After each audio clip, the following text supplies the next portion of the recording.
Roma, nuestro origen.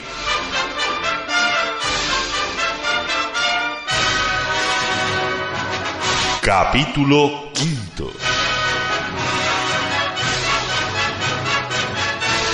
Roma aplasta Oriente.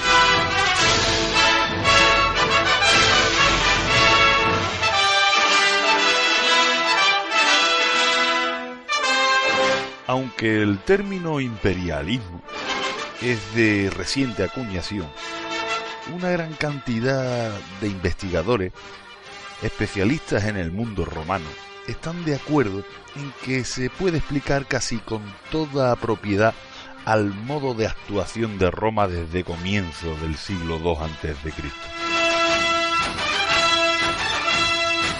Momentos a partir del cual Roma se desata en una irrefrenable ansia expansionista. Cualquier método fue válido para lograr sus objetivos y anexionarse nuevos territorios. Si hasta entonces Roma había respetado y utilizado de modo positivo los tratados con otros pueblos, siempre que no se sintiera perjudicada gravemente, claro está, a partir de ahora van a ser una simple herramienta al servicio de sus aspiraciones. En adelante, la guerra se va a convertir en el instrumento fundamental de la política exterior romana. El desarrollo y la exacerbación de una actitud extremadamente agresiva frente a sus vecinos le sirvió de escudo de protección frente a posibles agresiones externas.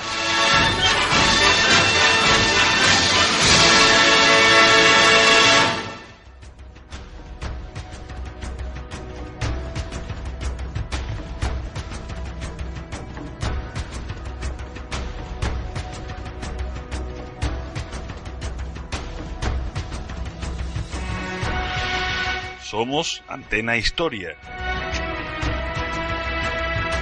Podéis contactar con nosotros cuando queráis.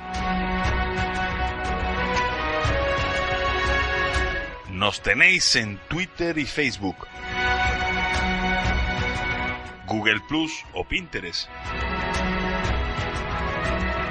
Y por supuesto en nuestro correo electrónico, antenahistoria@gmail.com. Acércate con nosotros y entretente con la historia.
En este capítulo quinto vamos a tratar el imperialismo romano, el imperialismo de una república. Hay que recordar que todavía Roma no es un imperio y estamos en el siglo II a.C. Vamos a ver cómo desarrolla su expansión en Oriente y por supuesto también en Occidente. Así que vamos allá.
Una vez asegurada la paz, como bien había previsto Aníbal, en los años siguientes el interés de la urbe italiana iba a bascular hacia el Mediterráneo oriental. Esto se debió fundamentalmente a la animadversión existente hacia algunos reinos helenísticos, como el macedonio, que había apoyado abiertamente a los cartagineses en su lucha contra Roma y que incluso enviaron tropas al general cartaginés cuando éste preparaba su batalla definitiva contra Escipión en África. Roma, con la excusa de defender los intereses del joven rey Ptolomeo V Epifanes, con el que mantenía excelentes relaciones comerciales, se vio involucrada en los asuntos de Grecia, hasta llegar a la destrucción del reino de Macedonio. Pero no solamente Grecia iba a ser objeto de la ansia expansionista romana. Hispania se iba a ver sometida a un duro proceso de conquista, que duró casi 2 siglos y que dio inicio apenas concluida la Segunda Guerra Púnica. Al igual que la Galia Cisalpina, que durante la guerra se había inclinado del bando de Aníbal.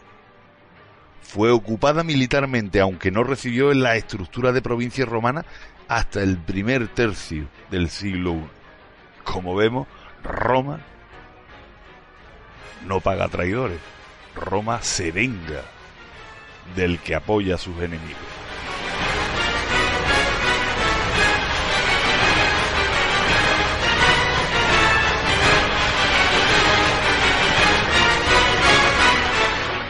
El primer conflicto que atrajo de nuevo la atención de los romanos tras la guerra con Cartago fue el de Macedonia.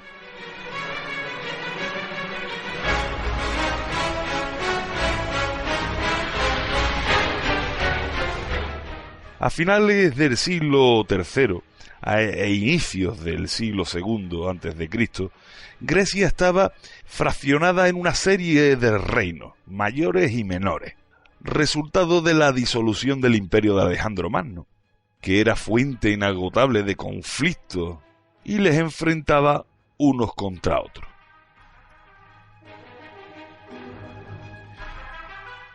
Entre todos estos estados, pues destacaban Macedonia, que bajo la guía de Filipo V aspiraba a lograr la hegemonía sobre Grecia y sobre todo el área egea.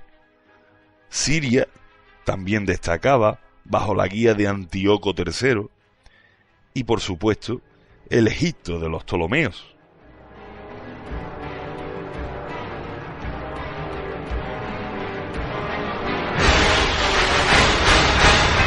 Macedonia aprovechó la guerra entre Roma y Cartago para llegar a un acuerdo con Siria, pacto que se firmó en secreto en el año 202 a.C., por el que ambos estados iban a aprovecharse de la debilidad de Egipto, envuelto, pues claro, en innumerables intrigas palaciegas, y donde en el 204 a.C.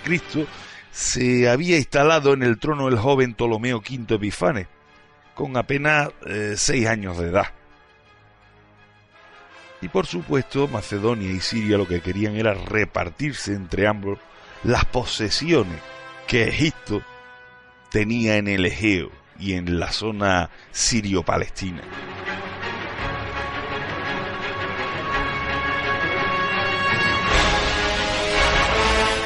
Antíoco III logró el objetivo y ocupó sin excesivas dificultades la Selesiria entre el 202 y el 200 a.C.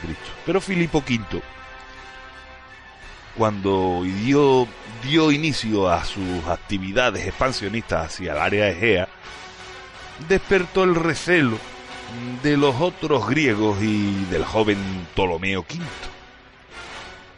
Rodas y el reino de Pérgamo, en primera instancia, solicitaron la intervención de Roma a finales del 201 a.C. En años anteriores había habido un primer enfrentamiento con este estado griego regentado por Filipo V y aliado de Aníbal. En ese conflicto ni Macedonia ni Roma se habían empleado a fondo, porque Macedonia, aunque aliada de los cartagineses, tenía numerosos problemas en sus propios confines y estaba enfrentada a dárdanos, tracios, etolios, mesenios y espartanos. Y Roma, por su parte, bastante tenía con evitar que Aníbal se apoderara de la ciudad eterna, por lo que tras avances y retrocesos por ambas partes en el campo de batalla, firmaron un tratado en el 205 que sin embargo no supuso una paz definitiva. Digamos que supuso un stand-by. Ahí vamos a dejarlo aparte, vamos a arreglar nuestras cuitas con los diferentes peligros que tenemos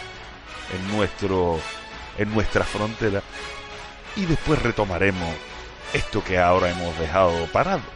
Eso es lo que pensarían romanos y macedonios.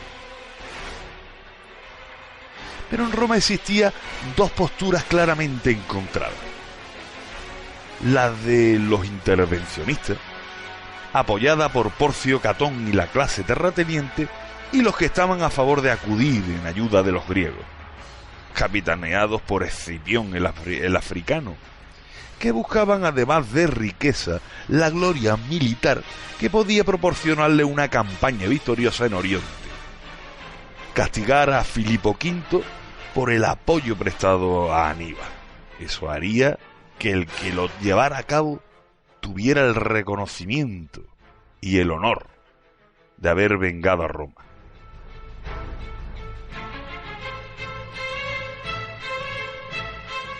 Los romanos enviaron un primer ultimátum a Filipo cuando sus tropas asediaban Atenas. Y por supuesto ese ultimátum surtió efecto. Posteriormente veremos que cuando la situación se repitió en Ábidos, la guerra fue inevitable. Y probablemente el Senado romano se había decidido ya por ella, antes de que sucediera el asedio de Ábidos. Previamente, y para evitar el peligro que suponía la intervención en el conflicto de una coalición entre Siria y Macedonia, los romanos llegaron a un acuerdo bajo cuerda, evidentemente, con Antíoco III, por el que se garantizaba su neutralidad, a cambio de reconocer sus conquistas en las costas de Egipto.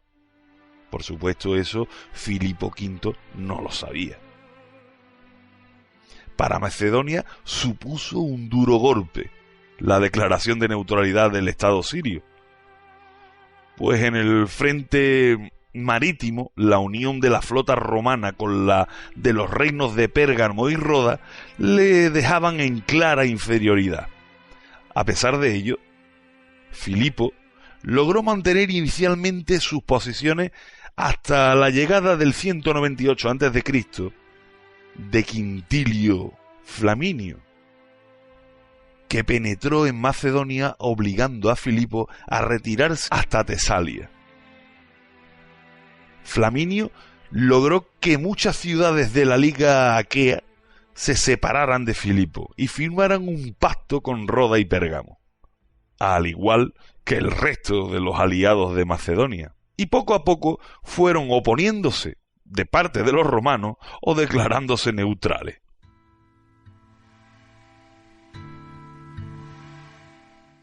Puestas así las cosas, el encuentro decisivo tuvo lugar en el año 197 a.C., en Cinocéfalos, en Tesalia, donde las legiones romanas de Flaminio superaron sin dificultad a las falanges macedonias, obligando a Filipo a aceptar un acuerdo de paz altamente desventajoso, como todos los que hacía firmar Roma.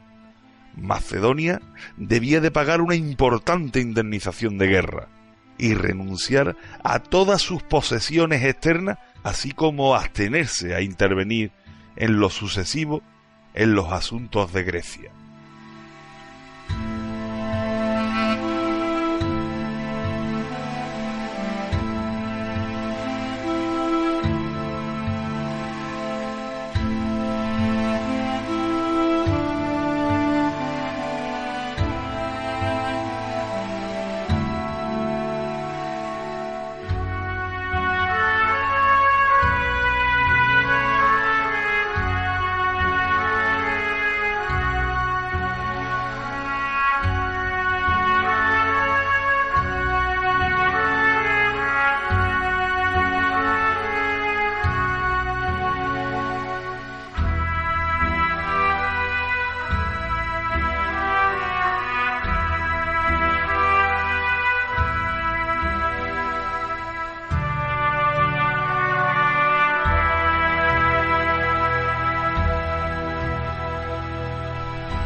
Como hemos visto, empezamos por la Segunda Guerra Macedónica, pero no va a ser la única que va a entrar en este capítulo, porque bueno, tendremos la liberación de Grecia, tendremos la guerra contra Esparta en el 195 a.C., las guerras asiáticas entre el 192 y el 188, tendremos incluso la Tercera Guerra Macedónica, entre el 171 y el 168. Como veis, Roma se dedica a aplastar literalmente el Oriente y, por supuesto, a sus enemigos helenos.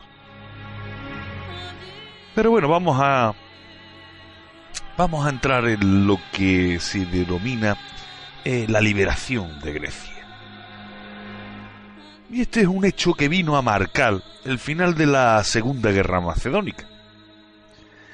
La solemne declaración de la liberación de Grecia en los Juegos Ísmicos del 196 a.C.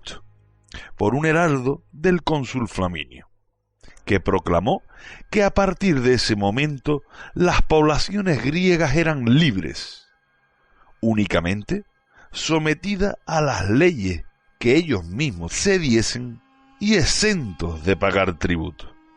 Esta declaración en los Juegos Ísmicos es recogida por Polibio.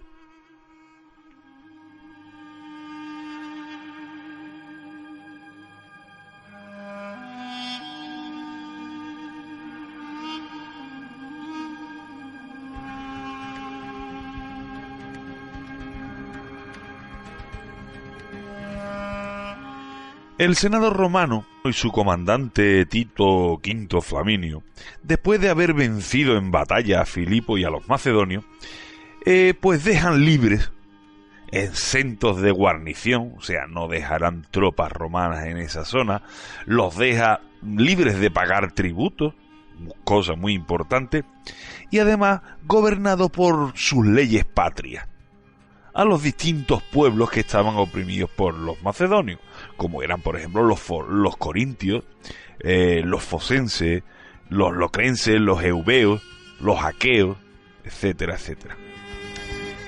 Hay que buscar razones culturales, pero sobre todo políticas, en este tipo de actuación por parte de los romanos.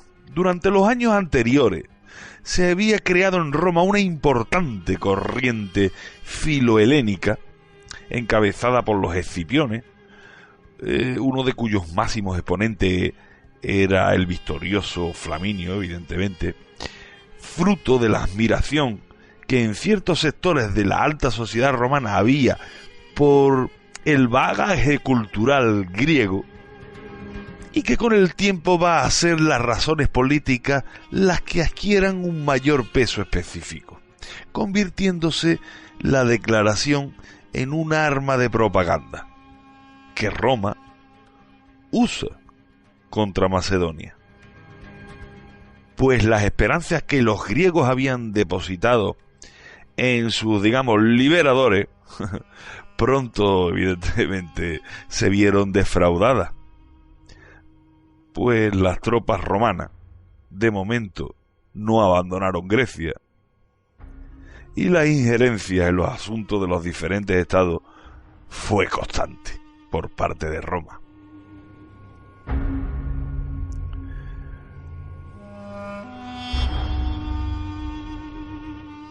Y como consecuencia de todos estos sucesos, se provoca la guerra contra Esparta. Esto fue una consecuencia directa a lo que se prometió y lo que Roma faltó a su promesa. Por lo tanto, Nabis, el tirano de Esparta, enfrentado con la Liga Aquea, había estado al lado de Filipo durante la guerra. Y este, en compensación, le había entregado el territorio de Argos. Cuando las cosas comenzaron a ir mal para el macedonio, Nabis, o Esparta, se pasó al bando romano. Pero a pesar de ello, continuaron existiendo recelos en su contra por parte de las ciudades griegas, que en una asamblea celebrada en Corinto exigieron a Flaminio su compromiso de liberar Argos, lo que evidentemente suponía declarar la guerra a Nabis, al tirano de Esparta. Por supuesto, para Roma esta era una excelente excusa para mantener sus tropas en Grecia y faltar a su palabra.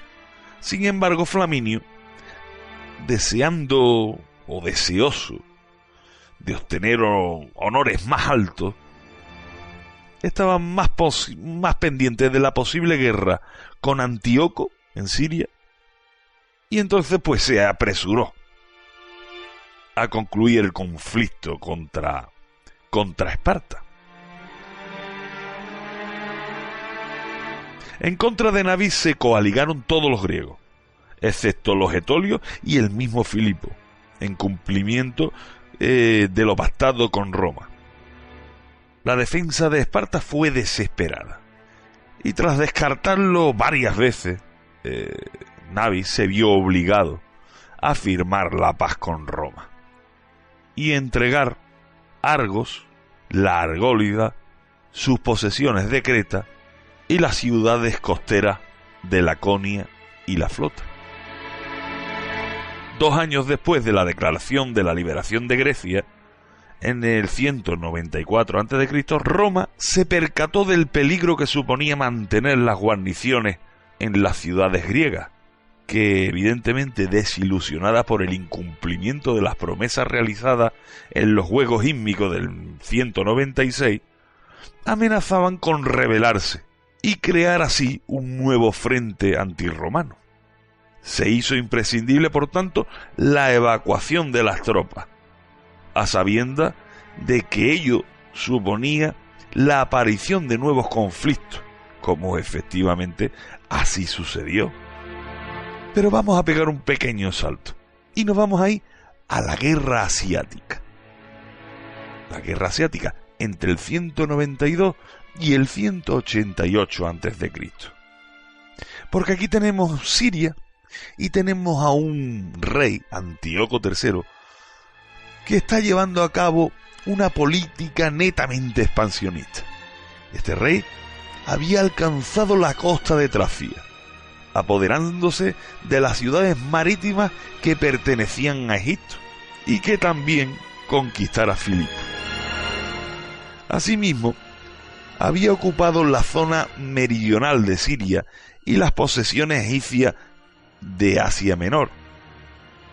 A partir del 193 a.C., Antíoco logró ponerse a la cabeza de la Liga Etólica y comenzaba a ser considerado por las clases griegas menos favorecidas como, digamos, un futuro liberador.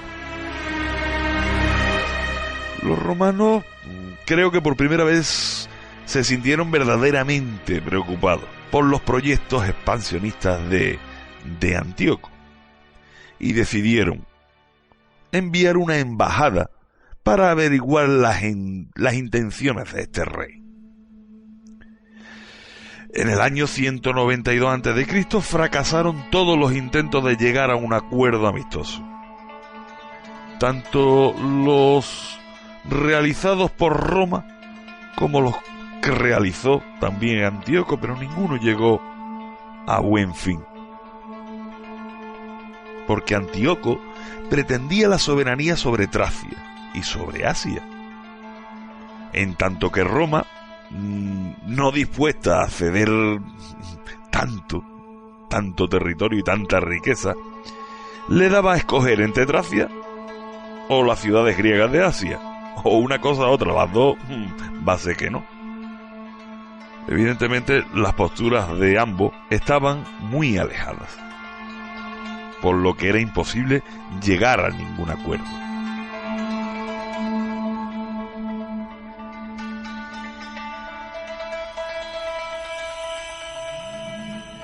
Con la llegada del otoño, Antíoco, esperando ser acogido como liberador en Grecia, desembarcó con un pequeño ejército en las costas de Tesalia, donde recibió la adhesión de Beocia, de Eliade, de Eubea y Mesenia.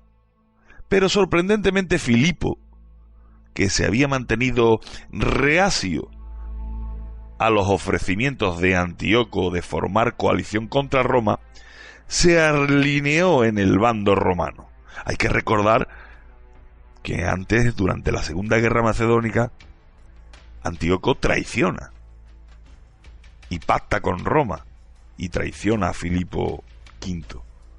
Sin embargo, ahora Antíoco quiere que Filipo sea aliado suyo, y Filipo dice que nanay de la China, y se alía con Roma.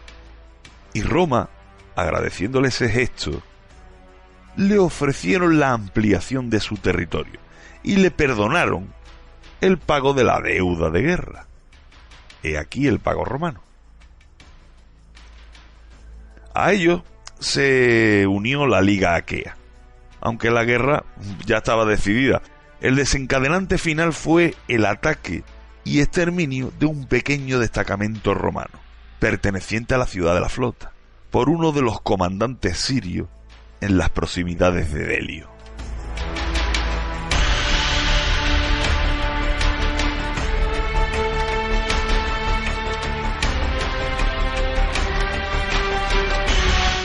El año siguiente, Manio Acilio Glabrión desembarcó en Apolonia. Unió a su ejército el de Marco Bebio y avanzó hacia Tesalia, obligando a Antíoco a replegarse hacia el paso de las Termópilas. Os suena, ¿verdad? Su intento de resistencia desesperada no tuvo éxito. Y a pesar de que los romanos no lograban imponerse con claridad, una acción nocturna del excónsul Catón obligó al rey sirio a evacuar sus posiciones. A duras penas pudo llegar a Calcis, desde donde regresó a Asia.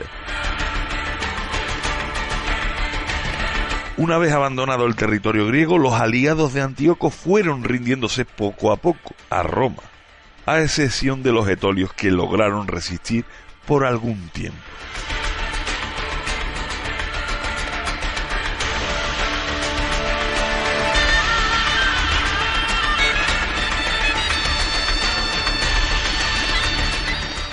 La supremacía marítima que permitió el paso de los romanos a Asia se dilucidó en los meses de agosto y septiembre del año 190 a.C.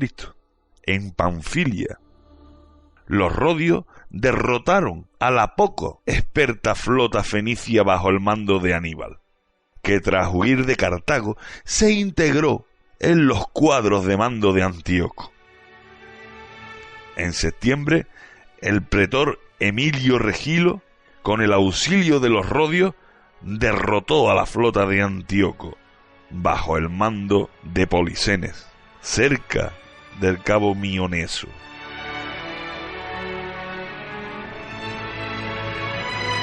Antíoco, tras este desastre, intentó llegar a un acuerdo con los romanos, pero sus propuestas eran inaceptables, y la batalla definitiva tuvo lugar en los últimos días del año 190, o en los primeros del 189 a.C., en la llanura de Magnesia.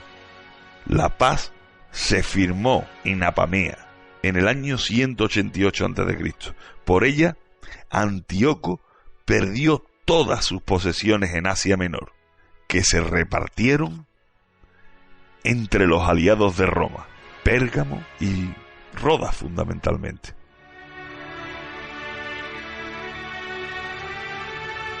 Antíoco se comprometió a reducir su ejército y a pagar una indemnización de guerra de 15.000 talentos, además de entregar a los enemigos de Roma que estaban en sus filas. Esta medida tenía un destinatario claro. ¿Y cuál era? Por supuesto, Aníbal. Pero no pudo cumplirse porque el cartaginés conoció el acuerdo y huyó a Bitinia, donde murió poco después. Según la tradición dice que murió el mismo año que Escipión el africano, aunque era bastante mayor. Con el fin de la guerra asiática, la hegemonía romana en el oriente era ya un hecho. Roma se convirtió en el gendarme del Mediterráneo, una potencia universal, cuya influencia se fue consolidando poco a poco, a la vez que extendía cada vez más sus dominios.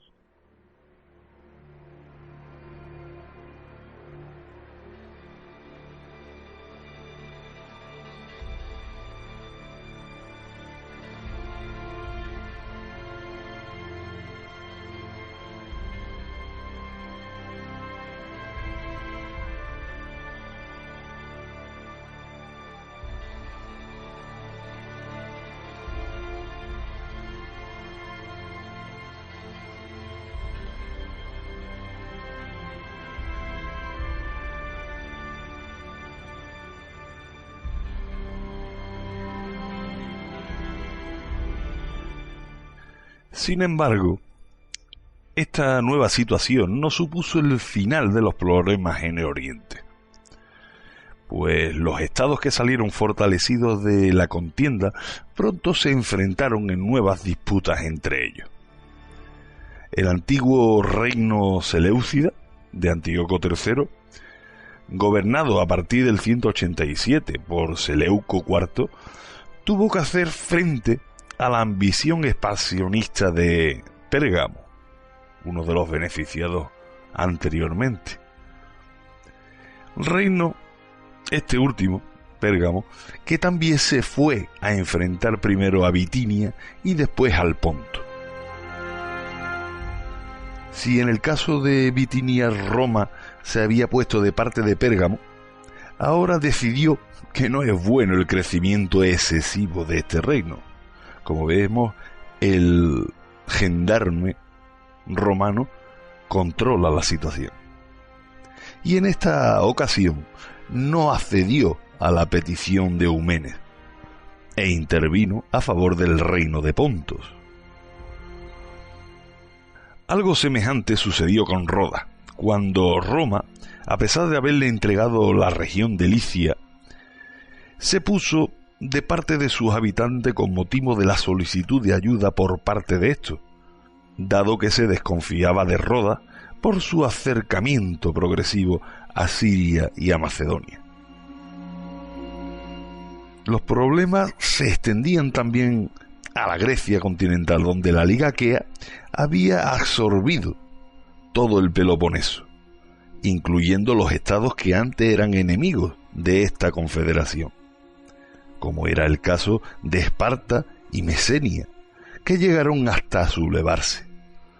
Pero el conflicto que Eumenes de Pérgamo mantenía con Macedonia, a consecuencia de la disputa por determinados territorios tracios que había pertenecido al imperio seleucida, fue el desencadenante de lo que se llamó la Tercera Guerra Macedónica.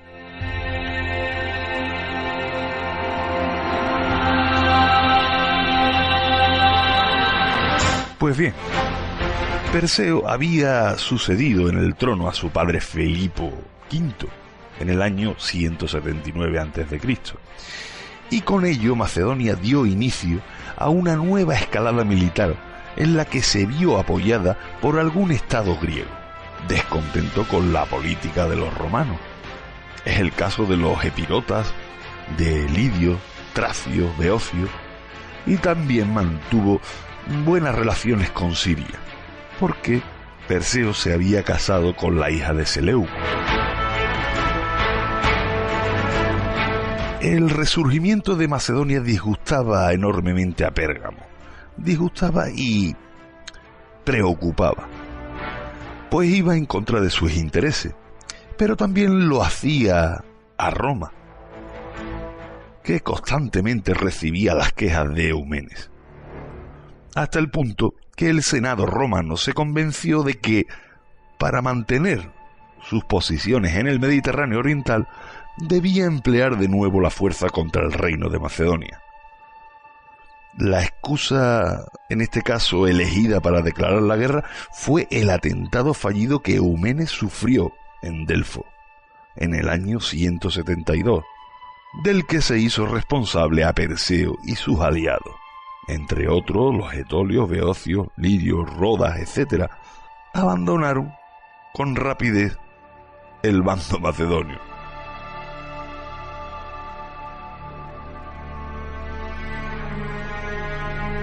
Los dirigentes macedonios sabían que sus posibilidades eran muy escasas, pero el desinterés de Roma por la guerra durante los primeros años facilitó la defensa de los macedonios y les llevó a conseguir algunas victorias.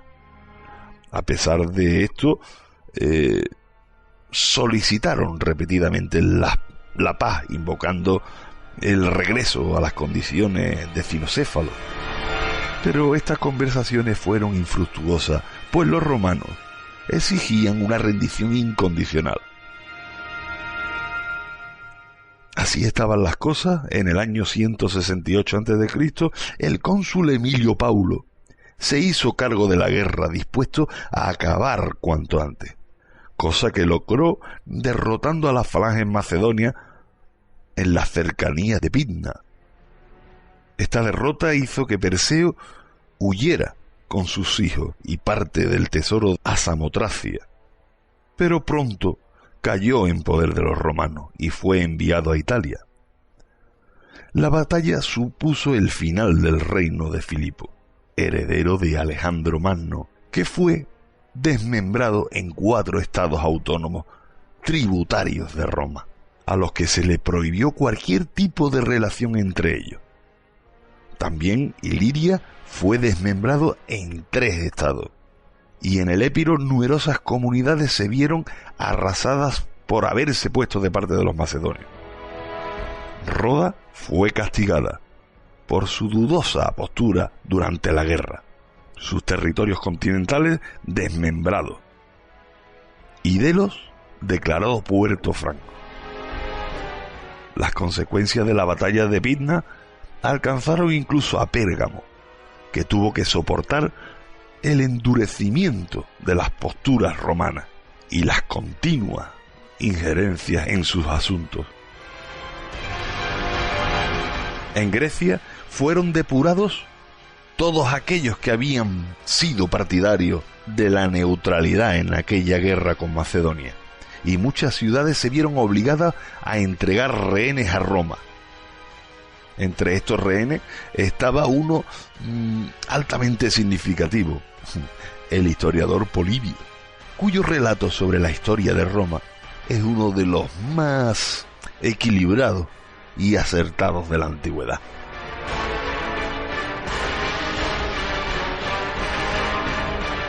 Durante los años siguientes, la intervención romana en Oriente fue en aumento y poco a poco fue pasando del protectorado a la abierta dominación. Macedonia, inmersa en la anarquía, apoyó parcialmente una última sublevación en el 149 a.C., protagonizada por Adrisco, que se hacía pasar por hijo de Perseo. En el 148, Quinto Cecilio Metelo penetró en Macedonia con un importante ejército y derrotó a Andrisco en 2 ocasiones. Fue hecho prisionero y condenado a muerte en Roma.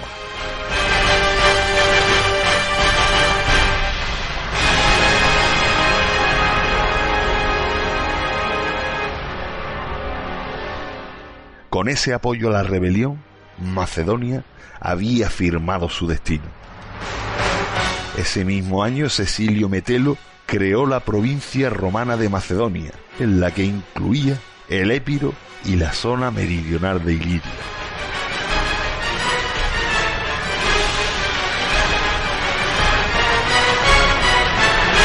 Este modelo macedonio fue seguido por la Liga Aquea, y también ellos intentaron sacudirse el yugo romano, con idénticos y desastrosos resultados.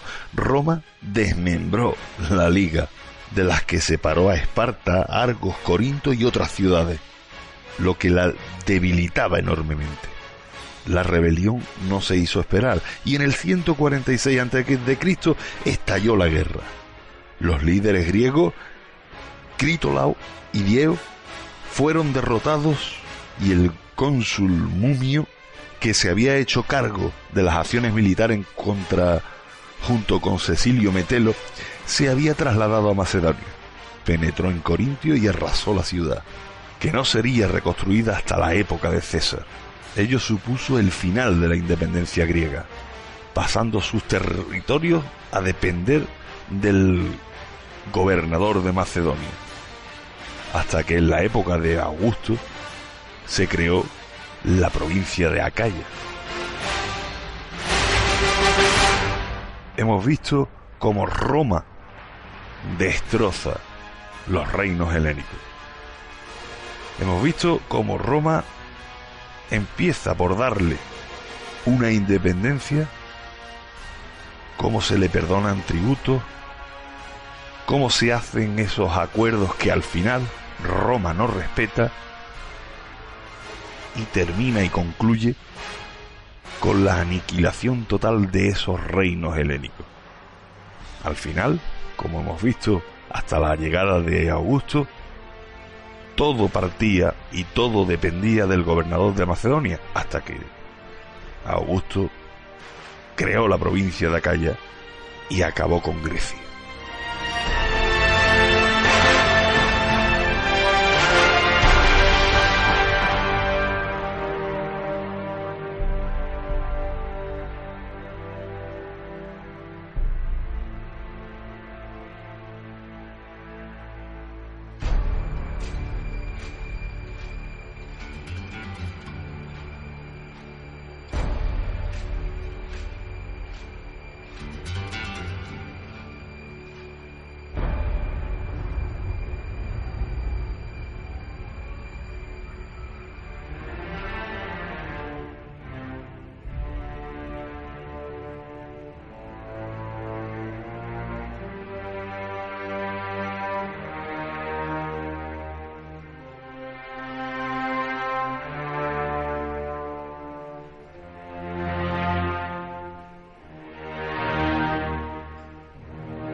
Pues bien, hemos visto los problemas que Roma tuvo en el Mediterráneo oriental.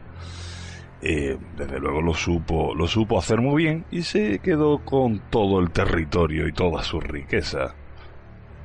Pero bueno, el Mediterráneo occidental no quedaba atrás, porque allí también hubo muchísimos problemas que Roma tuvo que afrontar, y además con escasos recursos pues estaba embarcada en las guerras macedónicas y demás. Así que podemos ver qué es lo que ocurrió en la Galia Cisalpina, por ejemplo.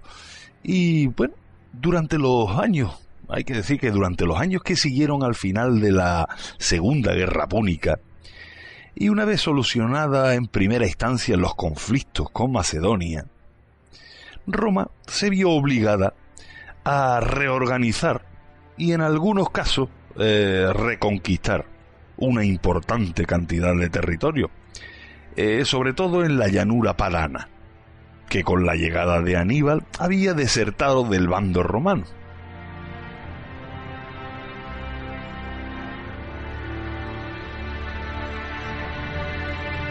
Una vez concluida la guerra con Aníbal, aquellas poblaciones que se habían pronunciado por el bando cartaginés temían, con razón, la represalia de Roma, por lo que tan solo le quedaba como única salida la sublevación armada, y además una resistencia a ultranza. Roma les haría pagar cara el haberse aliado con los cartagineses. Por lo tanto, los boyos, apoyados por insubrios y cenomanos, en torno al año 200 a.C., destruyeron Piacenza. Y Cremona se salvó por la intervención oportuna del pretor Furio Purpureón. Pero como hemos dicho, Roma en esos momentos estaba involucrada en la Segunda Guerra Macedónica y no podía poner orden en la zona. Además, otras regiones, al dejar de existir en ellas un poder fuerte, había sido invadida por aventureros, por piratas que sembraban el desconcierto y dificultaban enormemente cualquier tipo de transacción comercial, por lo que también se hacía imprescindible la presencia del ejército romano. Pero bueno, la Segunda Guerra Macedonia concluyó y Roma se aplicó con esmero, podríamos decir. Y una de las primeras expediciones de castigo se realizaron contra los brutios del sur de Italia.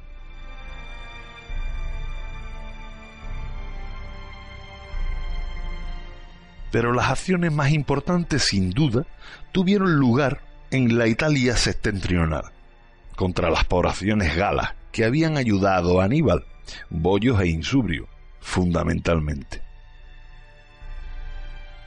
En el año 197 a.C., los dos cónsules se dirigieron hacia el norte, Cornelio Quétego hacia el Véneto, donde los cenomanos reconocieron sin oposición la soberanía de Roma, y derrotó a los insubrios junto al río Mincio.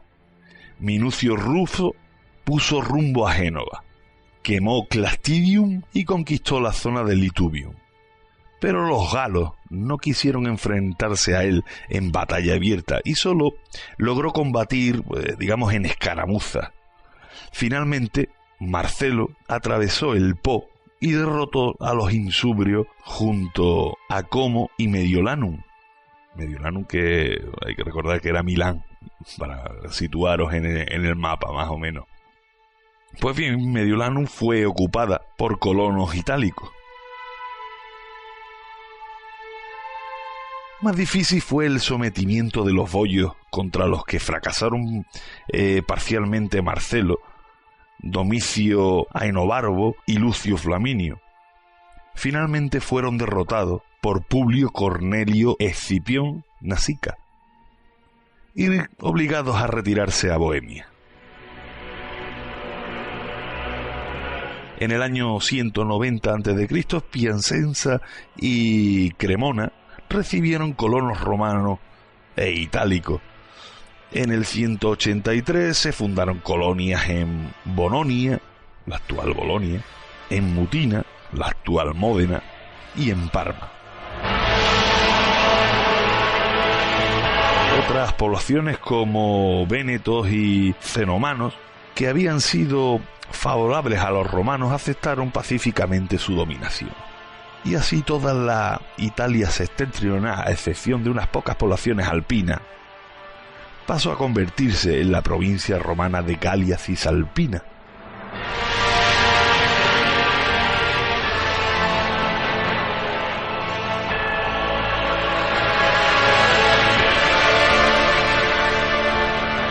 Dominada la Cisalpina, el reto de Roma era atravesar con igual éxito la barrera de los Alpes.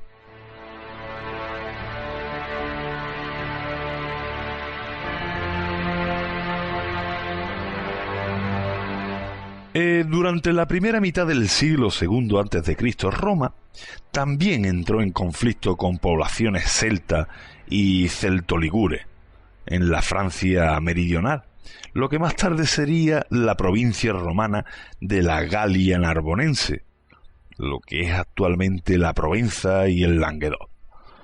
Se trataba de una franja costera imprescindible para la seguridad en la navegación romana que atravesaba el Mediterráneo con dirección a Hispania.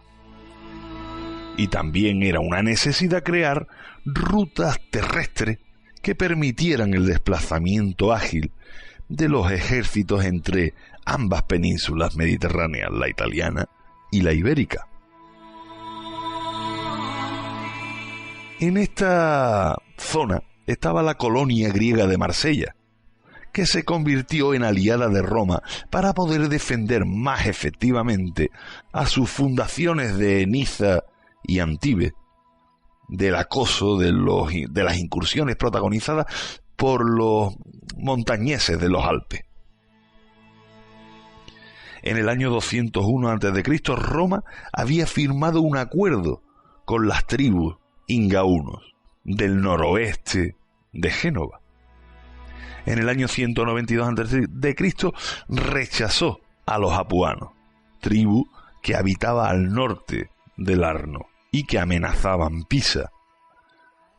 Tanto apuanos como ingaunos eran tribus mucho más belicosas que los galos de la Cisalpina y dieron numerosos quebraderos de cabeza a los generales romanos, incluso a algunos de los cuales derrotaron.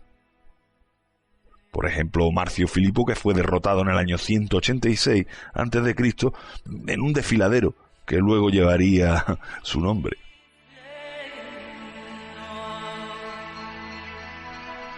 Pues bien, este quebradero de cabeza llegó a su fin cuando los ingaunos, que habían roto el acuerdo, fueron sometidos en el año 181 a.C. por Emilio Paulo, y los apuanos el año siguiente por Postumio Albino y Calpurnio Pisón.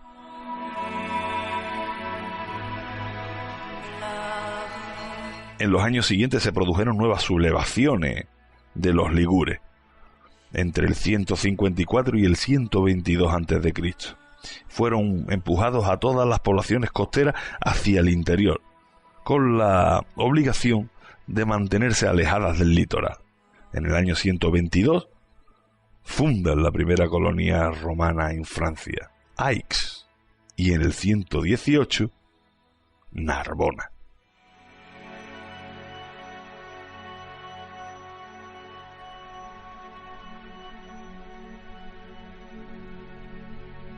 La zona de los Alpes orientales también tuvo que ser reforzada, a pesar de contar allí con la colaboración del pueblo véneto, que amortiguaba la presión de ilirios y celtas del otro lado.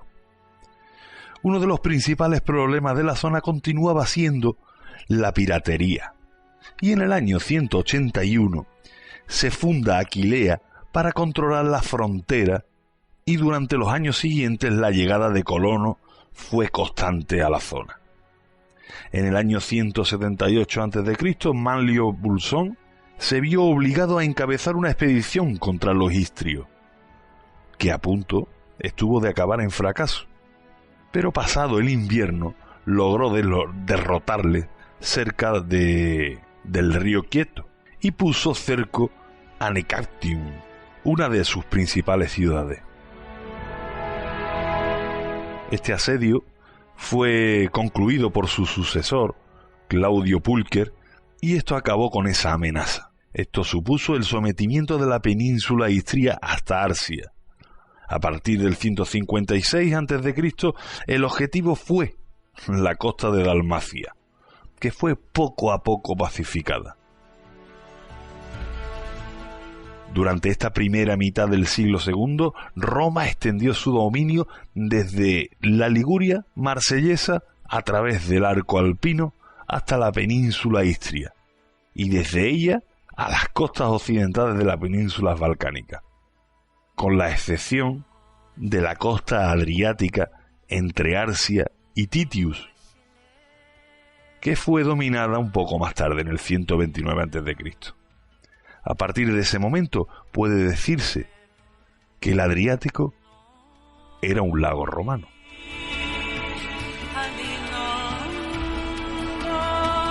Pues bien, hemos visto cómo Roma se extiende por Grecia, la aniquila y la domina.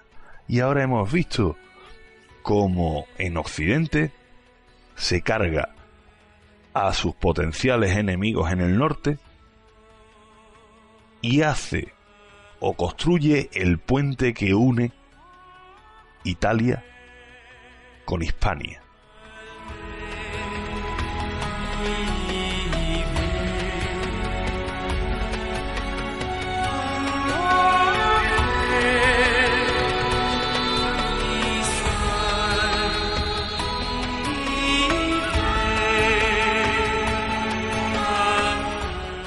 Pues bien, el paso siguiente de Roma es la conquista de Hispania. Pero bueno, eso lo vamos a dejar para un posterior capítulo, el capítulo número 6, que estará destinado única y exclusivamente a la invasión y la conquista de Hispania por parte de los romanos. Así que, señoras y señores, gracias por haberme atendido y emplazaros para el próximo capítulo, que en breve lo tendremos por aquí. Saludos y adiós.